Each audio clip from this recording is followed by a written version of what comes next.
want you to speak for yourself about why you are here and why this issue is important to you. Sure. So I'm David Carpenter, obviously. So I'm the original producer of Puffs. I produced it in, not the original producer, right? The play existed for about 10 performances before I got to it. But I produced the commercial version of it that you guys are now performing today. So that production, the original production of the show started at the People's Improv Theater, and it was only supposed to run 5 performances. And it sold out immediately before they even started, and they started extending it. And the story goes is that it was Christmas time, it was in December, and my former business partner at the time called me and said, I've been tracking these artists, these downtown artists, so they all met at the Flea Theater Company, which I don't think is in existence anymore, I'm not sure. And they had done something together previously, and they were now doing Puffs, and he said, I'm going to go see it. And I was like, neat, have fun, right? And he called me after and he said, we got to get this play. And I said, well, I wasn't really paying attention when you called me the first time. Like, what are you talking about? And he said, well, we're doing this parody of the Potter universe. And I was like, no, right? So, and I'm going to explain why, and this is very important, right? Yeah. Which is, I'm a huge sci-fi fantasy fan. I'm a big-time video gamer, a big-time board gamer. Love board games. Every Friday night at my house. And I read all the Potter books, right? Like I was a big Potter fan when they came out, but and that was for me, that was in college and then right after college, right? And so when it was done, I was like, great, that's great. And I kind of like I always tell people, and I think I can say this, right? Those people like my fantasy with a lot more sex and drugs, right? And so I was a fan of the Potter world, but I was never a hardcore fan, which is what the distinction is. Matt Cox was a hardcore Potter fan when he wrote the play, and so I was like, I don't know, we really want to get into this, so you just got to go down and see it. So I went downtown, and it was at the pit, and I'm sitting at the bar having a beer, and I'm watching all of these people stream into the theater dressed in wizard robes carrying wands. Like, the whole audience was dressed up. And I called my business partner, and I said, if this is funny at all, right? If this is any good at all, right? We're grabbing these things. I've never seen an audience like this, right? Not in New York, not at that time, right? And then I watched it, I called him after, I said, get it. He said, we have to get it now. I said, why? He said, the New York Times is coming in about a week's time. They just called me and told me the Times is coming, and I said, and so John and I at that point had, it was the first year of the company. If anyone's ever done a startup before or been a part of a startup in the first year, they're like, the second and third years are bad, but that first year is particularly bad. We had a business partner that walked out with us, we had no money, so we literally had $4,000 to our name, right, at that moment in time. And we called Matt and said, we have money coming to us. We had money coming to us. We knew it was going to hit sometime in January. And we called Matt and said, look, we want to grab the rights today. And I wrote this absurd agreement that basically it was my right for the rights to buy the rights, like that type of agreement. And we gave him $1,000. It represented 25% of everything we had. And he agreed because they never thought this thing was going to go anywhere, right? And he said yes. And the next day, the day after he signed the option with us, signed that first option with us, that Times review came out, and we never looked back after that. So the thing is that so then we left it running at the pit once a month for about 8 months, and that's when we actually sat down and said, oh shit, what have we done? Like, this is is this thing even legal? Like, what are we doing? Like, how are we going to produce all this? So we spent about 8 months kind of working through that, and I had we looked at it. And we sat down with the creative team and said, look, this is a pretty significant risk, right? But let's do it and see what happens. And truth be told, we got very lucky in those early days because and I found out about a year later, her lawyers came to the pit in December, right?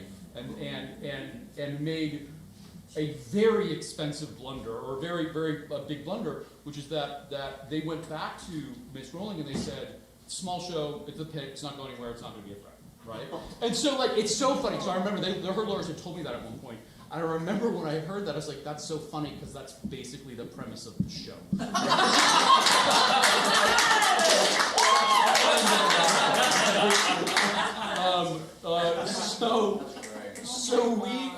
So what happened, and this is, what I hear tonight, is that this journey that I went on with Puffs, taught me everything about IP, right, intellectual property, how to protect intellectual property, brand confusion, which is what this whole show turns on, and free speech and the right to parody things in American culture, right?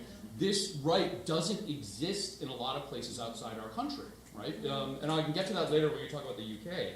But it is one of those things that I realized, like, that I think a lot of times we definitely take for granted how enshrined how our free speech and the way that it exists in this country isn't like this anywhere else, right? And specifically our ability to poke fun at people in power, satirize and parody situations and pop culture and things in pop culture. It's actually really important, a very American thing, and a very good thing about America. There are a lot of bad things about America. This is a very good thing about how our free speech works. So before I kind of launch into the next thing, do you have any other questions that you want to? Well, I think that we're all here for the tea. Yeah, sure. Give them what they want. Back in 2015 in New York, it was a period. It was during a period of time when commercial off-Broadway, right? So we're not talking about nonprofit, right? Which we're talking like the commercial industry, specifically off-Broadway, was just an absolute dead zone, right? No one with any good sense was producing commercially off-Broadway. And when we looked at this piece with 11 actors on stage, and the cost of running it, was it a Broadway show? It's not a Broadway show. Like this is that's a whole other evening, right? Talk about that, right? We had to come up with a plan to be able to produce and build the show, and be able to successfully run the show. Because we're going to run a commercial operation. So when you go to your investors, you have to say, this is how you're going to make your money back, right? Here's the plan of how we're going to do this, right? That's at the end of the day, that's what the investors want. It's not a charitable relation. It's how am I going to profit off of what you guys are doing. So we came up with a plan to start at this theater called the Electra Theater, which no longer exists. The building was condemned while we were there.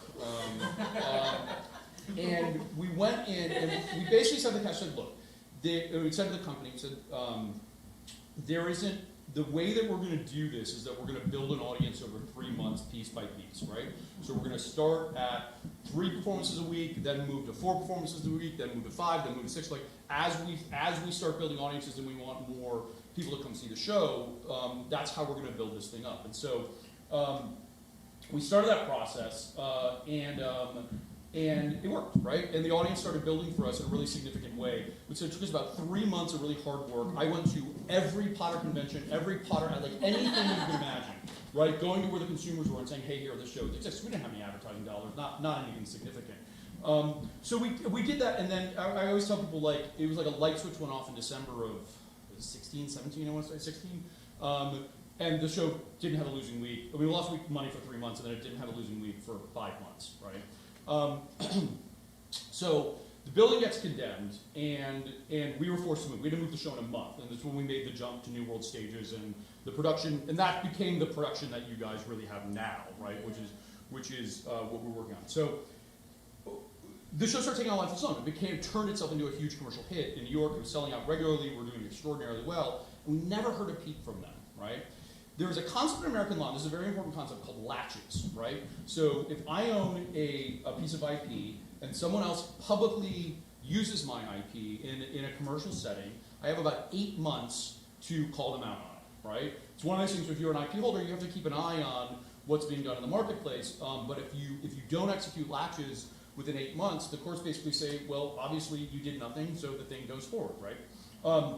That first summer, when we were doing this, when we were in the middle of our transfer and doing stuff, I got a call from a lawyer by the name of Heidi Tandy. Do you know Heidi? What a name. Oh, Heidi Tandy. Heidi is actually one of my dearest friends now. But she calls me and she says, hey, I run the Potter fandom panel at Comic-Con in San Diego. Want to come and be on it? And I said, absolutely. I called Matt Cox and I said, you want to be on this panel? And he said, absolutely. I said, let's go do it. We'd never been to Comic-Con in San Diego before. And so, the show paid for it and we went out. And Heidi said, who's your IP lawyer? And I said, well, I have a theatrical lawyer. She said, oh, no, I'm your IP lawyer. It's like I'm the captain now. so I brought Heidi in, and Heidi came in and said, Heidi is an extraordinary lawyer. She's still my lawyer to this day on several things, and she's did extraordinary work on helping us keep our nose clean, right? Because the main issue that Heidi came in and said, and we weren't doing anything wrong, we were very careful about what we were doing for many points. The main issue was we could never represent that we were a Potter show. The consumer could never be confused that we were official, right? It's a very specific line, like that so that we can't ever represent that we're official, right? Or authorized or anything like that, but the consumer can't think that, right? So one of the things about the show in New York is I refuse to call it a parody, right? In producing in New York, you look at any of our advertising, any of our materials where we're in New York, and never called it a parody. Parodies have a value and a shelf life to the consumer in New York that is very different from a comedy, okay? And that was slightly problematic, right? But we were able to kind of craft a message very carefully. And the second thing that Heidi taught us very, very well was if somebody else says it, that's somebody else saying it, you can still print it, right? So if the New York Times comes in and says, this is the best Harry Potter show in the market, right? We can print that, right? Because we didn't say it, they did, right? So like things like that we started learning as we were going on, right? And if you, and anyone, you guys who've seen the script, all of those rules about the script, I wrote those rules with Heidi. Like she and I sat down and wrote those together about how you position the show so you can be very careful about these things. So anyway, so we're going, there's this weird moment in that big fall, the first fall we're open and things were going gangbusters, and John said to me, he's like, let's do a webcast of the show, and I was like, that's the stupidest idea I ever had, and I went home, and I came back and I actually say, what if we film it, right, and release it, right, like right now, because I've been doing all these conferences, and I've been doing all these things, and people all over the country were coming up to me and they were saying, I'll never make it to New York, I can't afford to come to New York, I want to do this show, right? And I thought, well, what if we film it and release it? And so we started prepping the filming of the show, which is on Amazon and iTunes and everything like that, right? Right, and I'm in the middle of raising money for that, I'm in the middle of pre-production of that, we're trying to figure out how to beat filmmakers at that point as well for filming a live stage show. And I'm sitting in my office and I get an email from a law firm in New York called Kirkland Ellis, right? And my blood froze, right? It was absolutely crazy. And the lawyer just said, you're in violation of law. The email basically said, we're sending you a letter, which I got by FedEx later that day. You're in violation of this. You need to stop doing what you're doing right now, right? So first I had to call Heidi, right? And I said, what do we do? She said, nothing. So we do nothing right now. So she's like, I'm reading over this thing. The letter was, so that was the start of what I went through until the end of the show, right? The hardest thing about it, right, is that there are all sorts of accusations of things that you're doing wrong, right? And the first time you read it, you're like, oh my God, maybe I did kill that person. Like you really start to have a lot of self-doubt. Because like when you're paying lawyers $800, $1,000 an hour, their ability to harness the English language to try and convince you that you're the bad person, it's like that's why they get $1,000 an hour, right? It was really well crafted. And so I've read that thing like 50 times, right, before I finally understand what it was. And it was a saber rattle, right? It was like it was basically saying, we're on to you. And I'm like, okay, what do we do next, right? Like what happens now? So there were a number of concerns that didn't at the time didn't make any sense to me whatsoever. It's like, and it was a little bit like, why are you coming to me with this now? Like we've been A, doing this for months, or B, whatever. Like this is really strange. So funnily enough, Heidi knew all the opposing counsel, right? Like very well, because she'd been on the other side of the table with them on other issues for years. Potter-related stuff she had represented and non-Potter stuff. And she said, well, we're gonna go in and meet them. I'm gonna fly to New York. She's Miami-based.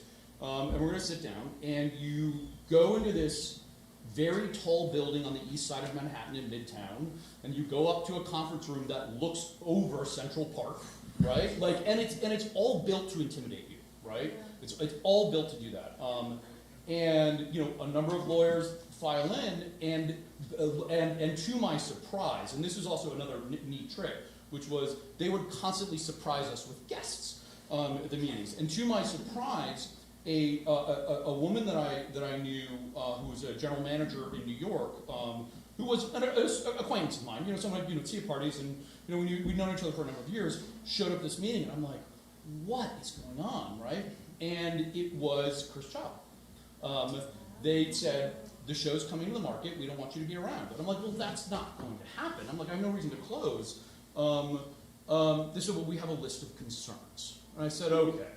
And they sat down and they listed out a whole series of things that they didn't like that we were doing, that they asked us to stop. And the meeting basically turned into, well, you don't have, you could take us to court, but you're not going to get anywhere, right? And that's, we were talking in the meeting. It's like, we're not doing anything wrong. They're like, well, that's, the judge can determine that. I'm like, yeah, but we're not doing anything wrong, right? And we're not violating anything. And you guys know, because it's in the script. You can say Harry, you can say Potter. You cannot say Harry Potter. You cannot say those words together on stage, right? And so it came down. What I learned in the course of this meeting, we were selling a scarf at the merch stand that was a yellow and black striped scarf, right? And Warner Brothers merchandising division hated that we were selling this scarf. And I'm like, they're $1 billion film company, and I maybe have made $100 off that scarf. I'm like, and I'm like, are you really? I'm like, and they said, well, that's the issue is, right? And this was really at the heart of the issue, and why they kept after me for so long. Ms. Rowling is a licensing company, right? Her former literary manager runs an organization in the UK called the Blair House. I want to say it's a Blair Group or Blair House, which is the licensing company for all things Potter, right? And so everything goes through that company that is allowed to. And what we were told is that everybody else who had a license, right, was upset that we were allowed to exist without one, right? And this is in America, right? This is American corporations. We're talking Universal, Warner Brothers, the parks, the merchandising operations, the play, everything, right? So if you know the show Potted Potter, right? Do you guys know Potted Potter? Yeah. Potted Potter is licensed through Blair House, right? Through Chicken Run. It's one of the first things theatrically that they ever licensed. That is an official, even though it says the unauthor, that is a lie that they put on the front. It is absolutely a licensed property, right? And the reason why, from what I heard, was that James Seabrook, who was the producer of it, did an Ember, this huge smash, this was way before anything had contemplated the stage, and he went directly to J.K. Rowling and said, I want to do this, and they made up a series of rules. It can't exist in the same markets, they have control of where it can go, there are all sorts of things, right? He doesn't actually have full control over where that show can play. It has made them a lot of money, of course, over the years. It was way before we were there, right? So just yeah. Who's at this meeting? And what was conversations that were happening in the production? Did you really keep it on the down low? Did you let Matt Cox know this was happening? We informed Matt of everything that was going on. Matt didn't have much liability. Well, tricky on that one, but if anyone was going to go after anyone, they were going to come after me, right? We were determined to protect Matt from all this, and Matt really didn't want to be at a meeting like that. Right, that's just not his group whatsoever. So it was just me and Heidi representing me and my investors, and then it was 3 or 4 lawyers plus the general manager from Chris Child sitting in the room. So the Chris Child thing was fascinating, right? So they gave us a series of rules about where we could and couldn't advertise, right? So no flyering in front of the Chris Child Theater, right? Stay off of 43rd Street. Don't advertise on 43rd Street, right? The playbill, right? They have a playbill in the Chris Child, they still do this day. They control the advertising of what's going in, and they specifically had told Playbill, you're not allowed to run a pups ad in here, right? So, and there was a little bit of why, right? Why? You're a $1 billion company. If I have a good week, I make $10,000. Why? And I think that is always going to be for me the biggest unanswered question, right? Which is why do you care so much? This thing that delights the fandom. So I always tell a story, and I know a lot of people who know her, right? Of course, I've never met her. That would never happen. Please. buddy of mine who was working on a video game, I will say it was a video game that they were pitching to her at one point, had said, it was in a meeting with her in London and said, well, you can't write this video game. You don't know anything about writing video games. Like, you can't do this. You need to license it to us. And she said, absolutely not. I approve everything that goes on in this world. And there's a story that I always like to tell in relation to this about George Lucas, right? When George Lucas did Star Wars, he made a very specific decision right from the beginning to allow many writers to come in and help him build this world, right? And the world that exists in Star Wars, like everything now, is because there was a village of people that created it. He was the father of it, right? But George allowed a lot of other people in. Like, there are a lot of writers credited on Star Wars movies. A lot of people contribute to the merch process, like the cartoons and everything. There's a ton of people who participate in this creation of this universe that George started. It is the opposite over there, right? No one else is allowed to touch it. And so this was a huge thorn in their side, is because under American law, we could exist, right? Like, full stop, we could exist. And they hated it. They absolutely hated it, right?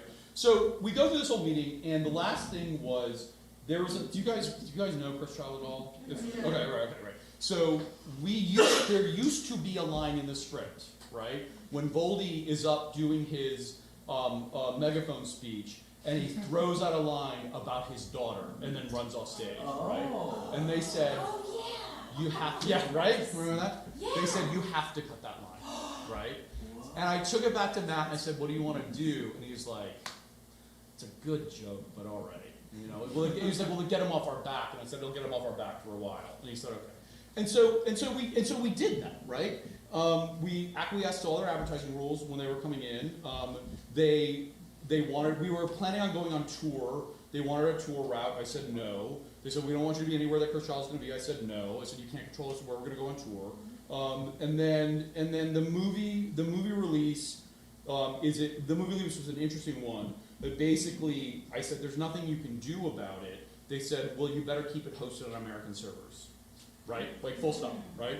I was like, okay. I was like, good to know, right? So that was the first major meeting, right? So I went for it. It's like, it happened, it passed, and it's like, are we okay? Heidi's like, we're okay for now, right? Like, you never know what they're going to do next, right?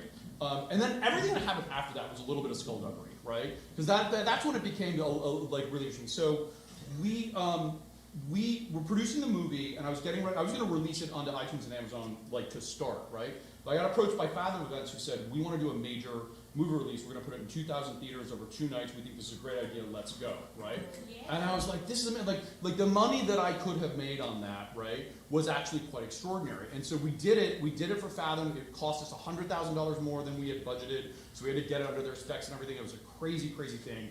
And we delivered to Fathom, and we grabbed the movie. I was in Australia at the time, so that's 2 parts of the story are fascinating, right? And the movie releases, and it didn't do that well. It did about a third of what we and Fathom had projected. And I was like, oh, well, that's too bad. Maybe the brand wasn't out there. That's a really... what I learned about later from a VP who left Fathom, who called me after that, said, well, I have to tell you what happened.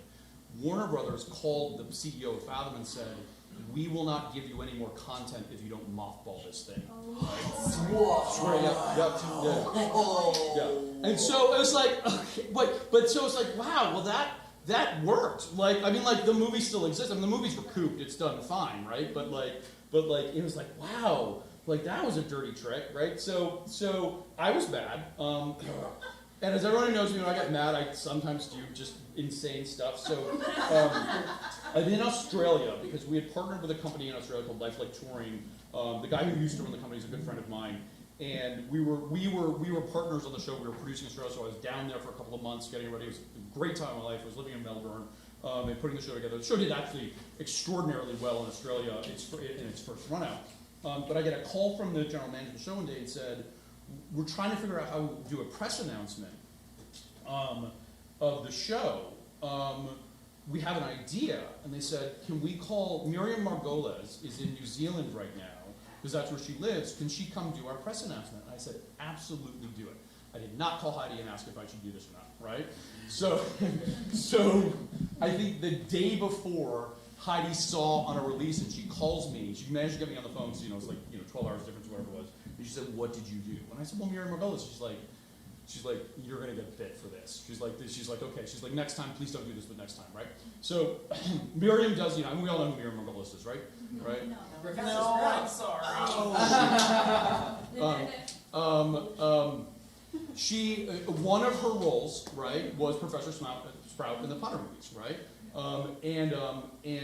But this was a mistake, right? So she does the announcement, and probably 2 days later, I get what we call a nasty gram, right, from the UK lawyers, the US lawyers, and the Australian lawyers, like 3 letters in my inbox at the exact same time, right, saying we're gonna sue the f out of you, right, for doing this. And Heidi was like, "Well, we have," and like my Australian partners freaked out, right, like just absolutely lost it. They thought they were gonna have to cancel it, right? So we get on the call, and most of the time the lawyers they're not like angry to your face, right? But this Australian lawyer was just like screaming at me on the call, right? And so you're breaking all sorts of, I'm like, "Well, I'm not doing actually anything wrong. Like, we're not doing anything." And they brought up the Miriam Margolis. They're like, "You absolutely violated brand confusion by having Miriam Margolis come and read president." And I go, "Sir," I literally said these words came out of my mouth. It's one of the favorite things I've ever done in my entire career. I go, "Sir, how dare you reduce BAFTA award-winning stage and screen actress Miriam Margolis to her Potter role?" And the call went silent. Oh my God! Yeah, it was. So the point of all of this, right? Well, there's one more. There's one more piece of the story. So this is the hard part, right? So Fallout 20. Oh God, Fallout 19. I can't remember what it was. So I got an offer for a theater in the West End to do Puffs, right? And what we knew that the UK was going to be tricky. We'd always known the UK was going to be tricky, right? So here's the thing about the UK is that they have the parody laws. They're on the books. They've never been tested by the courts, right? They have a tradition of satire and pantomime in the country, but their concept of what they call fair use or fair dealing is really, really strong.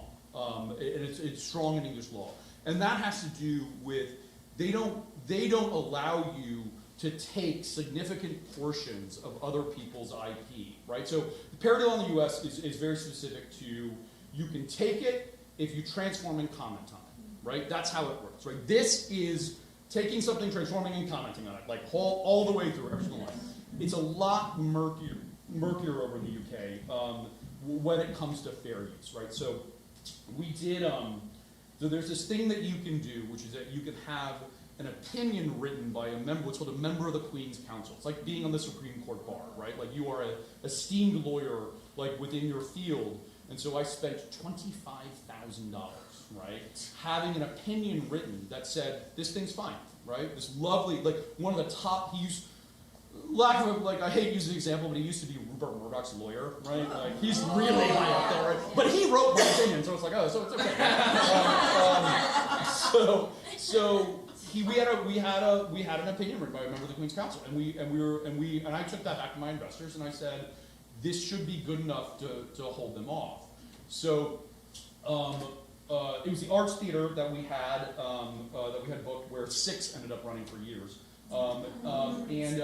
We started moving forward with production plans, and my general manager, I was over in the UK. I had done a bunch of meetings with various artistic directors. We were going to do an out of town, and then at a nonprofit, and then bring it in. I was dealing with all the politics of what that was going to ensue in the UK, because of Sonia Friedman, who was the producer of First Child. She was a big producer in the UK. And my general manager had called a theater that was next to the Potter World in somewhere near like Wimbledon, or someone's outside of London, right? And this artistic director said, "Hey, we're looking for a theater." This artistic director called Sonia Friedman and said, "Hey, they're trying to come in," right? And that's when we got another letter. So that round of negotiations actually went really badly. They basically, what happened is they said, you have to do a license deal with us. And I said, well, they said, you can do it, you can run it for 3 months, and you can tour it, you can run it, but you can only run it for a year, and it has to be at this size theater, you can do this. They started putting all these rules and restrictions on it, and you can't do this, and you can't tour it, you can't make money off it, and you have to give 10% of your proceeds to her foundation. And it just kind of like got to the point where it's like, well, I can't run a commercial production in the UK. I can't run restrictions. And I finally, and we spent a good bit of money in this fight. It was back and forth and back and forth and back and forth with them for months. Before I finally said, hey, you know what? This isn't worth it anymore, right? Like this just isn't worth it. So I said, and I get licensing requests every month or so from theaters in the UK who said, I really want this. And I was like, go talk to J.K. Rowling, right? Like she won't let me do it, right? You go on Concord, you can't license, like it's closed off, right? You can't. If you're in the UK, the portal does not exist, right, to license the show from the UK, right? You go on to watch iTunes, like we've gate locked it out, right, of the UK just to our own. And it's sad, right? Like it's sad because it's such a fun show, and she's kept it. And I think this is the important part. She's kept it from the community, right? Like she's kept it from them. And to this day, I still say, why? What harm is this causing the brand? Like, what is this doing? So, you know, that was that one really stung because I really wanted to do this in the UK, like really badly. And so the irony of the whole show broke every box office record in New York at the New World Stages. We had a really successful run. We thought when Cursed Child came in that there would be a lift, right? That you'd have, as I was saying in marketing meetings, we'd have 15,000 Potter fans in market every week, right? Mm-hmm.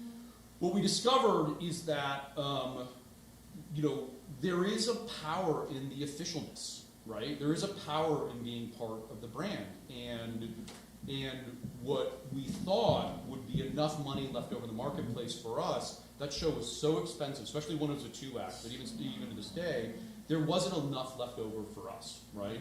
And so when we were looking at that last summer, and so it's and this was, I mean, again, this was a bit heartbreaking, but the fandom just kind of drifted over there, right? And so we just started seeing our sales decline, and so we just said, that's it, we gotta call it. Like, we're not gonna make it through the fall, like, given what our sales projections are right now. And we closed extraordinarily strong in that show. And it was like, okay, like, you know, it was August of 19. I was moving in to Slava Snowshow. I was a lead producer of Slava Snowshow that winter, which was a critics hit. It was a great, wonderful experience. I was like, do you know Slavas at all? No, but your whole face lit up. Yeah, So I was starting to contemplate at that point what I was going to do with my tech company, which is now called Gmaiotics. Like, you know, I started to move on, and I was like, oh well, this is going to be a nice chapter, right? Like, this is a really great chapter. And what has been so fascinating, the reason why I'm here tonight is because it was the end of a chapter, not the end of the book, right? And the show started getting done everywhere. I mean, even during the pandemic, it started getting done everywhere. There are very few playwrights in New York who can say that they make their living entirely off playwriting. Matt Cox is one of them, right? The royalties that the show gets from licensed productions is extraordinary, right? It's a big business. The movie is done very well. The script is done very well, like from a publishing standpoint. The show, and it took me a while to understand that while we were creating something accessible for Potter fans in New York to be able to come and enjoy, none of us realized how important it was for everybody to do it themselves, right? And do their own take and have their own way into the fandom, right? We didn't know, we were just doing it. Like, because that was started by a group of friends, Matt's friends, right? You know, 11 of them who had all worked together before, who came in and did the show. Like, you forget other people exist sometimes, right? Like, so it's become kind of extraordinary as I'm starting to see how much people need a positive Potter experience in their life, right? And I think that's why I'm here, because this has been what you guys have done and why you're doing it, right? I think is really extraordinary. yeah, so I'm not going to talk too much about it because I think people are here for you. But we had a lot of conversations during the pandemic. We had gotten the rights before the pandemic. Right. We were slated to do it summer of 2020. Obviously, that did not happen. And then that is when She Who Must Not Be Named really went at a lot of marginalized communities. The communities that I here at Otherworld deeply care about and want to protect. And so. And I thought it was going to kill the show. I thought it was like, oh, I'm never going to see another dime from this thing. Right? Yeah, well, we debated. Like, we had already paid at that point, so we were like, but that was not enough for us to our community by doing something that's so close to this property. Even if it's a parody or a comedy based off of the world, like What is a parody? I now call it a parody. Okay. Because outside of New York, that doesn't matter. Right? Like it's so I weird. mean, Like, here I think it helps. Oh, yeah, no, it helps everywhere outside of New York. Chicago is a Right. parody town. Yeah. But you know, why? The why, Yeah. right? Why are we doing this piece? Why now? And we also do LARPs. We do Albion School of Sorcery, Right. which is a wizard school. In 4 days, you actually go to wizard school. Right. And when we remounted that after the pandemic, it was full LGBTQ plus players. I want to say a majority of our Right. players were LGBTQ. And they were like, we need a place for us to enjoy this fandom because we don't feel safe in the Potter community anymore. But our childhoods are still linked to all of these memories and going to the midnight premieres and reading the books Right, at night. yeah. And like, I dreamed of being a wizard when I was in grade school. What do I do with these memories? How these are sacred to me. What place can I feel comfortable? You know, and I don't feel seen and represented. But if I am the master of my own fate in this LARP, I feel empowered, and I also feel like I am taking back and reclaiming it. Like she can't have this from me. She can't take this from me. So, and which is this where this show created that this ownership would happen, right? Amongst our own cast, but then of course beyond, where everyone's saying, well, I own this, right? Because we forget sometimes. You know, certainly being in New York, you forget that when you do your shows, when you see the shows, when you have them in our local, I'm talking to people, I'm starting to remind investors as we're talking about even doing things in New York, is like, live entertainment is a local business, right? It's about, right, eventually it gets bigger, right? Especially in New York when you have people coming in to see your stuff, and I have to pitch it, I have to plug it, because I'm doing the show called Twenty-Sided Tavern, which I've done here in Chicago, but we're going to be remounting it, and I can't say when and where, but on a live stream. But part of what I learned from the Puffs experience is we went into the show that is a D&D style experience, that how much ownership the fandom walks in the door with, right? And so the part of what we do on TST is we celebrate that from moment one, right? We like, which is learn from Puffs, right? Which is something that I learned and said, we can make this bigger and more powerful if we take this idea that you have now and we build it into the permanent start. Imagine what happens 5 years from now when people are licensing that thing, right, down the road. Heidi Tandy says hello, by the way.